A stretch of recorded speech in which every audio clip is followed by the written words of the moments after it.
Welcome to Not the Top 20 podcast, a bonus episode with myself, Ali Maxwell, him, George Elek, and him, Matt Watts. 10 games from Tuesday night to tell you about with some significant results. And good month, bad month, George and I predicting a team in each league that will have a terrific month ahead and who will be on the slide. Let's get straight into it then, because there were meant to be 4 games in the Championship on Tuesday night. Unfortunately, Portsmouth v Ipswich was a match that didn't happen. But a match that did happen was Sheffield United 3, Oxford 1. George Elek, tell us about this one. Another big win for Sheffield United. This is the 5th consecutive home game they've scored 3 or more goals in. I had a look yesterday and their good form started kind of the end of November. 23rd November, I think, was the win that triggered the really good run under Chris Wilder. And since then, no team in the Championship has picked up more points than Sheffield United. So in their quest to move from the relegation zone to the playoffs, they're doing a pretty good job of it. I wouldn't say it was necessarily the most convincing display from Blades, and that isn't just me saying that as an Oxford fan feeling upset by the result, because there's no denying that Sheffield United were the better side. The first 20 minutes or so, they had a lot of the ball, did very, very little, if anything, really, with it. And never really looked too threatening. And when the goal came for Oxford to go 1-0 up, it was against the run of play in terms of they didn't also create too much, but it wasn't like it was wave after wave of Blades attack. Cameron Brannigan shooting from distance, Mike Cooper should have been making regulation save, spilled it, and Miles Harris was the one who was aware enough to follow it in and fire home to make it 1-0 to Oxford. Gustavo Harmon nearly scored an unbelievable goal from 35 yards, which hit the woodwork, which came shortly after the goal from Sidney Peck, a really nice finish from a set piece into the bottom left hand corner to make it 1-1. But up to that point, as an Oxford fan, I wasn't overly concerned. Like, it didn't really feel like we were coming under too much pressure. Andre Brooks in the second half, where Sheffield United were by far the better team, and Oxford offered absolutely nothing in attack really in the second half. Scored a nicely taken goal. I think Jamie Cumming probably should have done better given how big a hand he got onto it. And there was a bizarre moment where Kieran Brown seemingly got his kind of studs caught in the turf and did a weird little FIFA glitch as he was trying to make the tackle, which allowed, I think it was Ricky down the right hand side, to get down there. And then Ogbene scoring his first goal in about 15 years with a nicely taken finish to make it 3-1. So the first touches of Brooks for his goal and Ogbene for his goal. Yeah. Really nice. Certainly Ogbene's is one that's quite easy to take for granted, but I reckon if Gustavo Harmer swazzed a 50-yard diag over the top and you were sprinting onto it, controlling it on your chest perfectly into your stride, it's probably harder than it looks. And a beautiful planted finish, I would say, as well, where he kept his composure well. Yes, it was 3 shots on target for Sheffield United, 3 goals, but they were good value for it in the end. I think for Oxford, annoyance, some kind of question marks about team selection, with Brodie Spencer playing left wing back when Greg Lee was on the bench, with Matt Phillips having played left wing back on Saturday, and with Ruben Riskin signed on deadline day. It would seem to me like Matt Bloomfield doesn't really fancy Lee a left wing back. So with Curry coming back from injury and Riskin coming into the side or into the squad on the weekend, I'd be surprised if we saw much more of Lee in an Oxford shirt. And the substitutes, when you're away at Sheffield United and you're banging the game, you're taking off Per Harris, Lancashire, and Brannigan, and you're bringing on Konak, who looked very good to be fair, but also Romani and Dembele, 2 players that have really shown nothing in an Oxford shirt for the most part. You're not going to. They're quite clearly substitutions are being made to manage minutes rather than being made to try and impact the game. With Amaku in the building now, with a few players coming back from injury, hopefully that will be a shift for Oxford going forward in terms of the options off the bench. But the good feeling of the Leicester win certainly dissipated now after back-to-back defeats, and then a trip to Coventry on Saturday doesn't make things much easier either. In terms of Sheffield United, they've won their last 4 home league games against Birmingham, Leicester, Ipswich and now Oxford. They're up to 15th, but they're 7 points clear of the bottom 3 and 8 points off the top 6. So they're in quite an interesting position at the minute. There was a very big game down at the bottom on Tuesday night involving Blackburn and Sheffield Wednesday. Of course, Blackburn's first game post Valerian Ismail. They won it 1-0. Ali, tell us about this one. Yeah, pretty terrible football match, and Blackburn Rovers won't care that the only thing that mattered for them was stopping the rot, getting a win. Clearly Sheffield Wednesday with 1 win in 30 games now and 21 defeats. There's, as harsh as it sounds, there's no excuse not to beat them. And Rovers did, unconvincingly. Aaron Cashin, real fox in the box finish from second or third phase of a set piece, put them ahead quite early on. They didn't run away from it from that point. They didn't kick on and grow in confidence from that point, really. Sheffield Wednesday went closest to a second goal in the game through Jamal Lowe, hit the bar from close range. And there were a couple more chances for Rovers as you'd expect, but it's still not an impressive performance by any means. It doesn't give me great hope for them long term, even if it did lift them out of the relegation zone, and West Brom are now in it on goal difference. So just from a Rovers point of view, crucial to get the win. The main positive as I see it was Alabiosu coming back from injury off the bench. He had a really strong start to life as a Rovers player, and I think he does add a lot to them going forward. Then there's the fact that Ohashi didn't start this game. I see that as a massive positive because I think he needed a bit of a rest. So just 10 minutes off the bench, he'll be better for that. Players like Deneve back in, Morishita back in. I would not say the cloud is lifted when it comes to Rovers, but if I squint, I can see a few positives in terms of playing personnel. In terms of the manager search, yesterday it came out that it was reported that Liam Richardson, the Reading manager, is Blackburn's number one choice. So, yeah, I think from a Rovers managerial point of view, we'll have to wait and see what happens there. Yeah, really important for Rovers to end their run of 8 league games without a win. And as you say, moving out of the bottom 3 at West Brom's expense. As for Sheffield Wednesday, they've lost their last 8 in all competitions and they haven't scored in their last 9. A really tough scene for Wednesday fans right now. The only other game that took place in the Championship on Tuesday night was a 0-0 draw between Hull and Watford. It felt like a missed opportunity for Hull, didn't it, Ali? Yeah, big time. Quite a poor performance from them. Only 6 shots total in the game to Watford's 16. And, talking about Hull at the moment and overperformance versus luck versus sustainability is kind of all the rage. But, they weren't efficient in front of goal in this game. They didn't take the few chances that they created. And, you could say the same for Watford. So some fortune for Hull that the opportunities that were presented to Watford ended up with such poor finishing. And Imran Louza, the biggest criminal here, which is somewhat of a surprise. But the positives for Watford were a really impressive first performance under Charlie Daniels and co. He made some quite notable changes here, going to a 4-3-3 formation with Louza, the most advanced midfielder rather than the deepest midfielder. He, as I said, had 2 or 3 big chances by his standards from cutbacks. So I would suggest that the changes worked, that Watford looked like a pretty slick team here. Mendy came in from the cold and played at the base of midfield and played well. Patrice came in from the cold and off the bench here. So, some pretty punchy suggestions from Charlie Daniels that he didn't agree with what Javi Gracia was up to in those last few weeks. And Stephen Mfuni, the loanee from Man City, who kind of needs to be the next Maxwell, by all accounts did really well. I think he's only 17, left-footed centre-back, up against McBurney, picked up a yellow card, but did brilliantly after that before getting subbed off. Had a good chance to score, but by all accounts, really accomplished performance per Adam Drury, who said, I wouldn't say there was a notable difference compared to Maxwell based on tonight, which bodes very well. Dale on the squad as well, saying, I've watched a lot of PL2, and he's the most convinced I've ever been on a defender that will play top level and even England. So it genuinely looks like what seemed like the most obvious, simple straight swap of all time, one left-footed Man City young defender for another, might actually do the business. So Hull City need to improve. They've got quite a lot of home games in the rest of the month, and they'll need to play better than this if they're to cement their spot in the top 3 or more than that.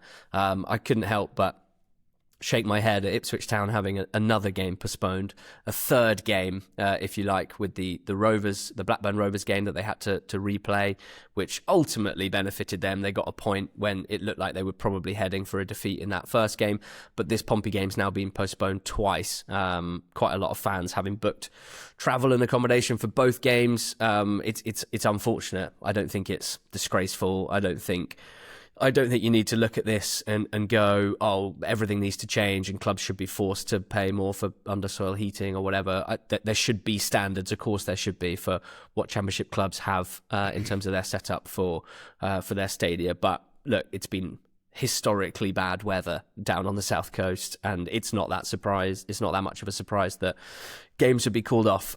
So it's not helpful for Ipswich, but I'm afraid it is just one of those things, I think. And certainly, George, I mean, it has been pretty brutal the last couple of weeks, rain-wise. I kind of feel like every single dog walk I've been on has been mainly just splashing around. And yeah, I mean, it's only a couple of weeks since I went away, but I'm kind of already dreaming of another holiday.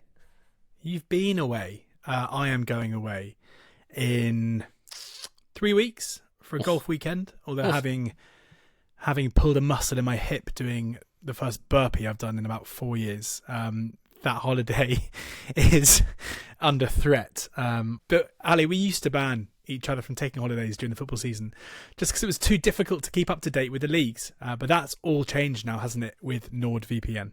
Yeah, big time. Watching sports when you're abroad is just not the issue it was a couple of years ago, and that's why my 10 days in Spain around the turn of the year was kind of so seamless for the business, seamless for the pod, because I just watched all the live games. I probably maybe even watched more football than I would have done at home. In particular, that Coventry-Ipswich game stands out. Ipswich just dominating, and I was able to watch that from Spain. Live games, highlights, anything really. With NordVPN, you can switch your location from anywhere in the world in order to access the content that you pay for and or enjoy at home. So I used it to book my flights as well, to avoid price discrimination. It's so easy to use, Nord, and it's one of the fastest VPNs out there. Great for cybersecurity, can shield your online activities from hackers, can make public Wi-Fi safer to use. We both do a lot of work in cafes around London, so that's quite helpful. I think just a great and important addition to modern life. And we've got an exclusive discount for NTT20 listeners, a discounted price and 4 extra months absolutely free by heading to nordvpn.com/NTT20. That's nordvpn.com/NTT20. Okay then, George, kick us off with your good month in the Championship. I feel like a lot of fan bases are going to be bracing themselves thinking, please don't pick us based on what you did last month. Yeah, or variance means I'm going to nail it this month. It depends which school of thought you're in. Middlesbrough, I've got down as having a good month. And that is partly because I think they will get a maximum 6 points from their 2 home games. Their 2 home games in the month are Oxford at home and Leicester at home. I think Oxford and Leicester are 2 of the worst 3, 4, 5 teams in the league right now. So I think they should make light work of that. But I reckon with a trip to Sheffield United who we know have been rampant at home, a trip to Coventry side who they are currently level on points at the top of the table, which is going to be an almighty clash on Monday the 16th of February. I don't think they'll lose to either Sheffield United or Coventry. In fact, I reckon they're going to get 4 points against Sheffield United and Coventry. I've been so impressed with what Kim Hellberg is doing, so impressed with their attacking output. Feels like they've tightened up defensively as well. And, you know, they come into these games. Sheffield United is going to be interesting because obviously Blade's come into with massive confidence as well, having beaten Ipswich there recently. I think that'll be a draw, and then I think they'll go to Coventry and they'll beat Coventry. So I'm going to say a whopping 10 points from a possible 12. So George is predicting a good month for Kim Hellberg's Middlesbrough. Ali, who do you think is going to have a good month in the Championship? Yeah, another team who are going well and I think will continue to go well. I'm going for Norwich City. They got 5 league fixtures in the Championship in February. And honestly, it has the potential to be a terrible month for Norwich because they're still only 1 point above the relegation zone. They're not out of it yet. And they play Blackburn, who are 21st, Oxford, who are 23rd, Sheffield Wednesday, who are bottom. They even play West Brom, who are 22nd, albeit that one's in the cup. There might still be some, confidence to play for, some bragging rights, if you like. And they also play Leicester away, who I'd say right now are a bottom 5 team, and Birmingham at home, who are obviously a good side, have had their wobbles away from home. So, look, if they don't do well this month, Norwich, it'll be panic stations once again. They are not out of the woods, but I do believe in what they're doing. I believe that they keep improving under Philippe Clement. Funnily enough, their good results in the last month or two aren't necessarily reflected in dominance in terms of the underlying numbers. There's been some exciting attacking play, but there's definitely been some really, really strong finishing. That needs to continue. The injury to Maatsen, not ideal, as he was doing really well in the centre of the park. But overall, I think particularly the teams they're playing against, they're just much better than right now. I'm confident in that.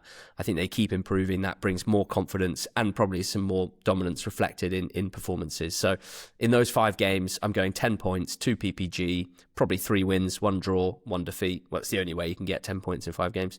And I think that'll move them well away from the relegation zone.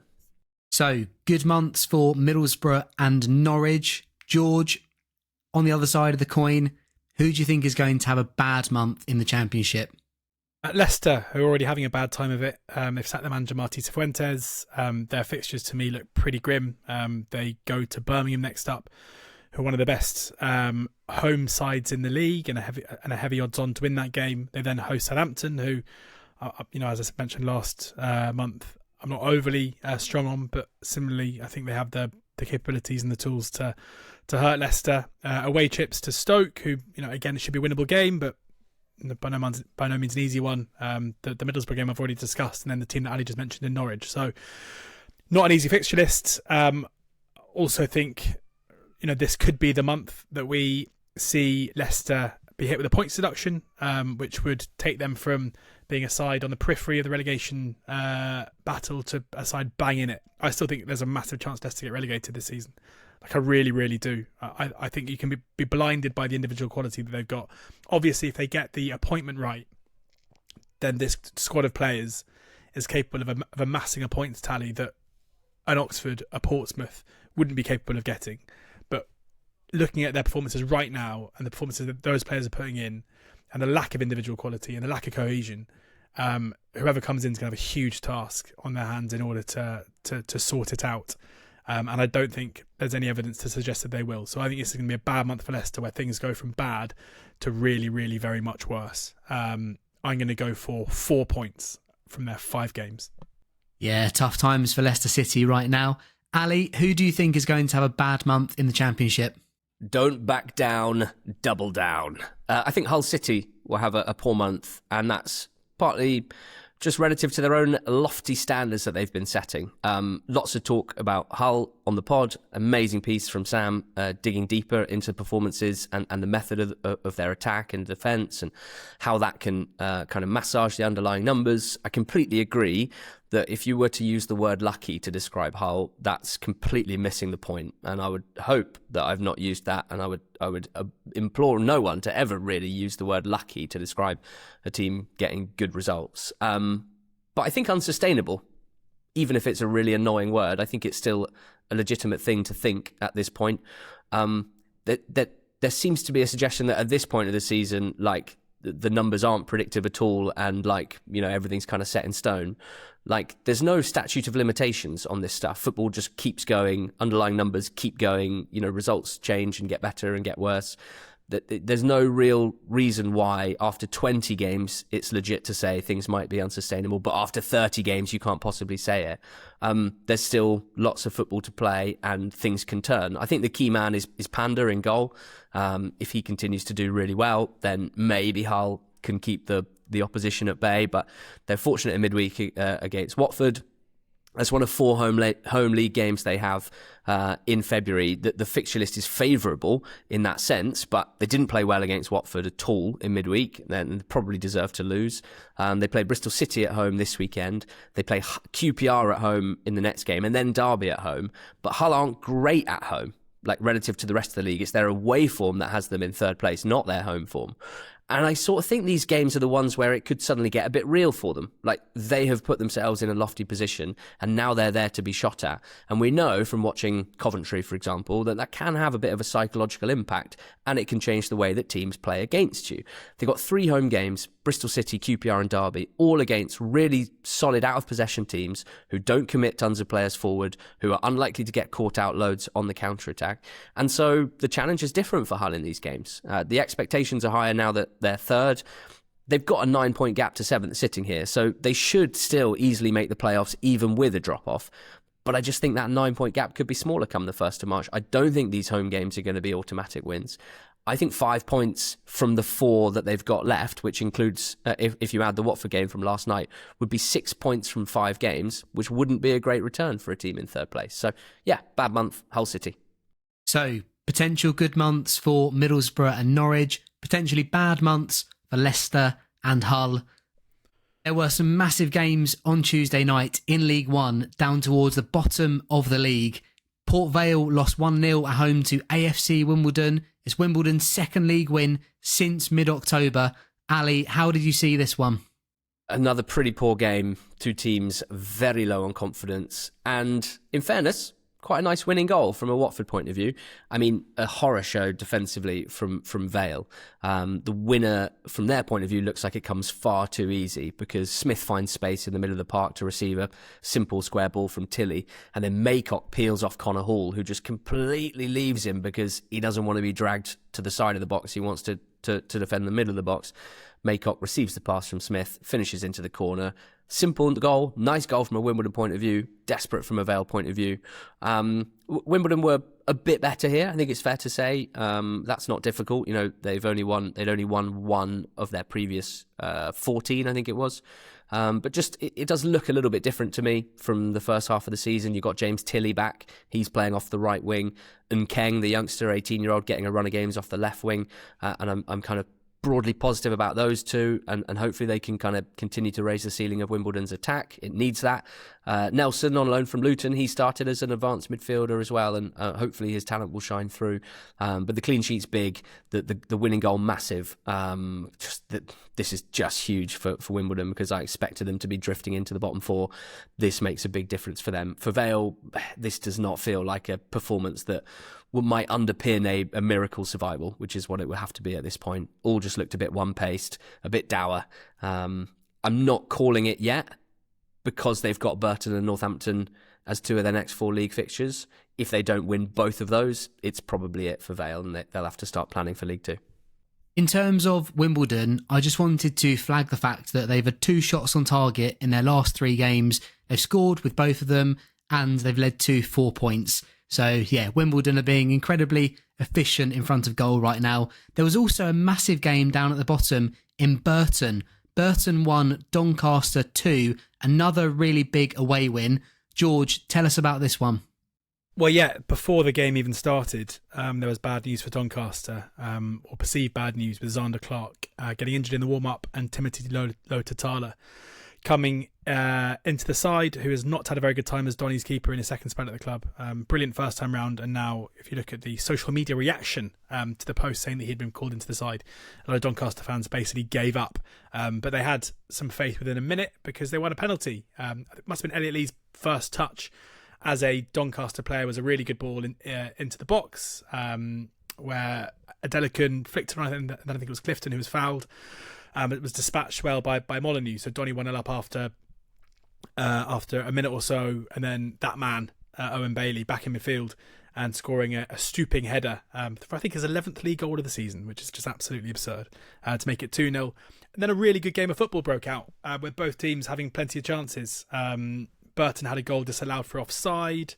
Kind of late on in the early in the second half, Lofthouse then scored a header from a set piece to make it 2-1. Billy Sharp went very close to scoring, but a really good save prevented that from happening.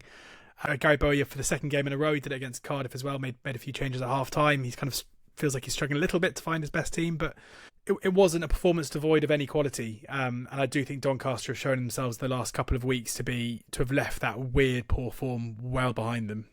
They started the season as a top half team at the very least, and right now I think they're absolutely playing as a top half team again. And were good value for their win, and what is a very significant win, and I think 3 points in the very inevitable escape, because I do not think for a second that Donny are going down this season. Elsewhere in League One, Barnsley began life after Davis Keillor done with a 2-2 draw against Northampton. Kevin Nolan made 6 changes from the weekend defeat at Reading, and it had the desired effect because Nestor Guinness-Walker gave Cobblers an early lead, but goals from David McGoldrick and super sub Adam Phillips turned things around before Max Deitch equalised with 20 minutes to go. Cobblers are now 9 league games without a win, but they did end a run of 4 defeats in a row, and they are finally in double figures for goals scored from open play in League One this season. Let's move on to good month, bad month in League One. Ali, who do you think is going to have a good February? Bolton Wanderers. I'm back to believing in Bolton Wanderers. They have an XG ratio of 66% over their last 10 games per Not the Top tables. That means in very basic terms, they are a team that creates twice the chances of their opposition. For every 3 chances in a match, Bolton have 2 of them and they give away 1 of them. That is a good team. Now, it's 4 wins in their last 5, 2 of those away from home and a draw away from home as well. That's important, that away form, because A, it was poor previously, and B, the biggest fixture of February is Lincoln away. Before then, they have Barnsley at home this weekend. Then Valentine's Day, love is in the air at Sincil Bank, Lincoln against Bolton. Now, Lincoln have Argyle away this weekend. So if Bolton beat Barnsley, which they'll be heavy favourites to do, if Lincoln lose at Argyle, not out the question, given Argyle's recent form, it'll be a 3-point gap when Bolton travel to Lincoln, and that'll be dripping with narrative and nerves. I'm going all in with Bolton here. Weirdly, I think Kozia Dewberry's injury, in an odd way, and we've talked about this a bit recently with people like Carlton Morris, people like Andy Kirk. It's a different situation with a wide forward, but if you have slightly less reliance on one player for your attacking output, I can see some positives in that. And they've got so many options without him, so many added in the January window. Schumacher's got no excuses, really, not to finish the season really, really strong. Whether that means making the top 2, clearly that's as much down to Lincoln and Cardiff and how they do as it is Bolton. But I think let's go big in February here. Let's go 12 points from their 5 games, including a win at Lincoln, to make things very interesting. Nothing, I repeat, nothing says Valentine's Day quite like Lincoln v Bolton. George, who do you think is going to have a good month in League One? So I did my prep for this before yesterday's games, and then Burton lost against Doncaster. And I think I'm going to struggle to make a strong case for a team to have a good month when they're already 0 from 3. So I'm going to pivot to the team that beat them, and the team I just spoke about in Doncaster Rovers, who are already 3 from 3, but we'll ignore that for the sake of the prediction, obviously. But after they've already been games, we can't just ignore the teams that played in midweek. Their upcoming games are Wickham away, they've got Huddersfield at home, Rotherham away, and then Luton and Cardiff at home. So like a really tough run of games, which initially put me off. But given they're still in 17th in the league, given they are still embroiled in a relegation battle, my assertion, that's just not a word, my assertion that they are, thank you, incitation, that they are a top half team again, and with the players they brought in, I wrote up Elliot Lee for the Deadline Day blog, who I think will be a very, very astute signing, even though I didn't love the fact that he played as a striker on Tuesday night. But with Adelkin coming in, with Lee coming in, we've spoken before about the lack of kind of striker depth, I guess, with Billy Sharp having played too much football. But they brought in some attackers in order to help with that. In terms of the games they've got coming up, yeah, of course, playing Cardiff at home and Luton at home is tricky, but I think they're good enough to get points from those games in their home games. I think they can go to Wickham and get something too. They're proving a really, really good attacking threat pretty consistently now, and just a completely different team to what we saw previously. So, ignoring the 3 points against Burton in their 1, 2, 3, 4, and they got Rotherham away is a game that I'm kind of happy to give them almost 3 points now. 5 more games left in the month. I'm going to give them 9 points. Come on then, Ali. Who's going to have a bad month in League One? Yeah, Wigan, more of the same, really. I think there's so little to believe right now that Ryan Lowe is going to turn things around. It's really hard to see that happening. The border sticking with him for now, I think that could be a poor decision with hindsight. If he stays, I'm confident they'll have a poor month of February. And even if he leaves, I kind of think we're going to have sleptwalked into a pretty poor squad at the level, quite muddled in terms of what style this group of players would be suited to playing. But definitely don't see this as like a sleeping giant that someone comes in and can turn around immediately. Then there's the fixtures. Away games at Peterborough and Stockport are really tough. their home games are against the teams in 6th, 7th and 10th. That's in the right order: Reading, then Luton, then Huddersfield.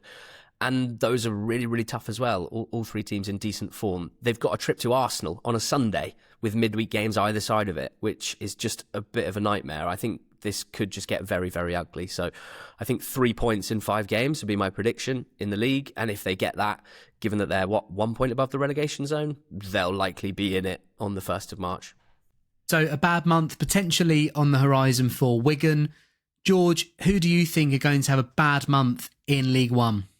Yeah, sorry to say it after their win against Doncaster last time, but I think Bradford could be in for a difficult month just in terms of their own promotion aspirations. Trip to Luton, hosting Peterborough, hosting Stockport the next 3 games. Wimbledon and Rotherham should be easier than a difficult journey to Reading as well. It feels like their performance have slid a little bit. I know the players they brought in, Caden Jackson, Paul Mullen, should help things, but yeah, I guess in our mid-season predictions we kind of doubted their staying power then, and I still think this might be the month where, if you're looking at it now as 5 teams who could possibly finish in the top 2, I wonder if Bradford might be the first to make way. That's very generous. That's a very generous we about doubting their staying power, because it was me that. That's like the guy in the war who stays in the trench while his mate goes over the top and gets gunned down. I was the one that predicted them to drop out of the playoffs. I was the one that had the angry Bradford fans. I don't know where this is coming from for you. I think you need to go back and listen to what I said about them. I think I said I had them just in the top 6, which, given they were 3rd at the time, wasn't overly positive. So yeah, I've been gunned down. You don't own thinking Bradford are gonna drop out of it. I've been gunned down in no man's land, and you'll be enjoying your rations tonight. Perfect. Yeah. Well, let's see, because I think they might not like this. I'm gonna say 7 points. So there you have it, a very northern flavour to good month, bad month this month in League One. Ali and George are predicting good months for Bolton and Doncaster and bad months for Wigan and Bradford. Let's talk about League Two then. It was another fantastic night for Notts County. They beat Gillingham 1-0 to make it 5 wins in a row. Martin Patterson's side are up to 2nd. George, how did they do it? They did it without quite a lot of key players, which is important. Which is impressive, I should say. Jody Jones out, Alassane Jatta out, Palmer out as well.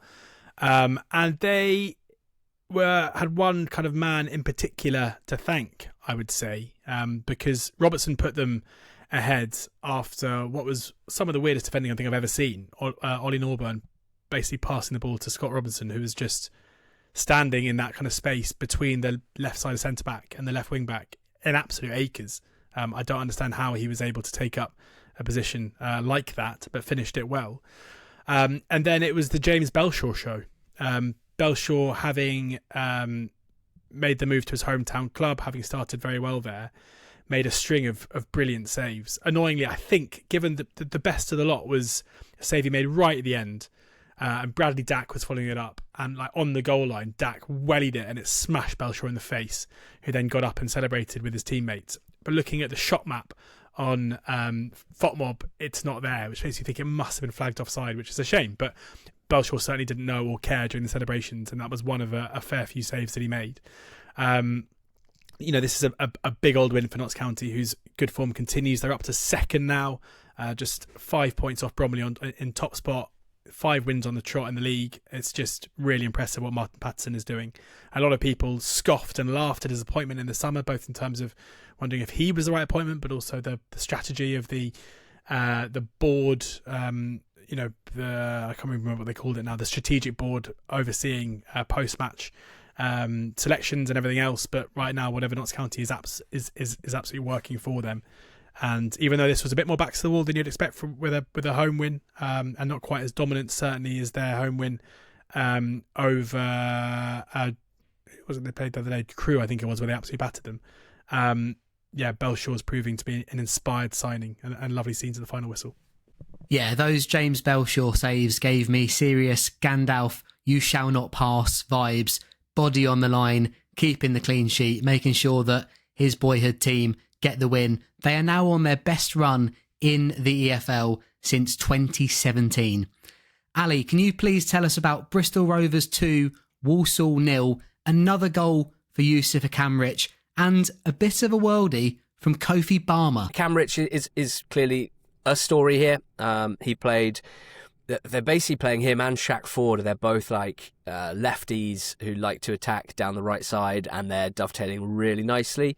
Walsall, there was sort of bit scrappy in midfield, couple of poor touches, and the Walsall left wing back Hancock was just way too eager to counter attack before Walsall had actually secured the ball, and therefore when they turned it over, there was loads of space. Ford flicked it to Akamrich and he cut in and finished. So more evidence that he looks like an incredible addition for them.